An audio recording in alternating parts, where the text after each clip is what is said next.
વરસાદને લઈને હવામાન નિષ્ણાત અંબાલાલ પટેલે કરી છે આગાહી। અરબી સમુદ્રમાં વરસાદી સિસ્ટમ સક્રિય થતા વરસાદ થશે। આ સિસ્ટમમાં ભારે વરસાદ વરસી શકે છે તેવું અંબાલાલ પટેલનું કહેવું છે। તેમણે કહ્યું કે 30મી જૂન અને 1લી જુલાઈએ થશે ભારે વરસાદ। સૌરાષ્ટ્ર અને મધ્ય ગુજરાતમાં ગાજવીજ સાથે વરસી શકે છે વરસાદ।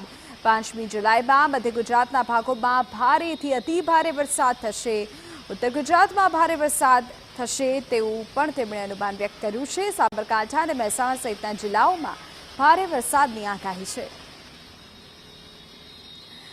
તો હવામાન નિષ્ણાત અંબાલાલ પટેલ દ્વારા આગાહી વ્યક્ત કરવામાં આવી છે। તેમના અનુસાર 30મી જૂન 1લી જુલાઈએ ભારેથી અતિ ભારે વરસાદ વરસશે। સાબરકાંઠા મહેસાણા સહિતના જિલ્લાઓમાં પણ ભારે વરસાદની સંભાવના છે। હમણાં વરસાદ થવામાં છે, ઘણા ભાગોમાં સારો વરસાદ થવામાં છે।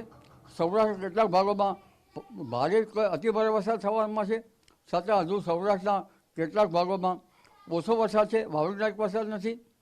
આ ઉપરાંત મધ્ય ગુજરાતના ભાગોમાં પણ સારા વરસાદના વાવડ નથી।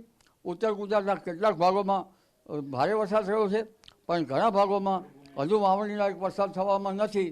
ત્યારે જોવા જઈએ તો કચ્છના ભાગોમાં પણ વરસાદ છે। એટલે હવે વરસાદની સ્થિતિ અંગે જોઈએ તો જૂનના આખરી તારીખોમાં 30મી જૂનથી 1લી જુલાઈ વચ્ચે લગભગ મધ્ય ગુજરાતના ભાગોમાં વડોદરા વગેરે ભાગોમાં ભારે વરસાદ થવાની શક્યતા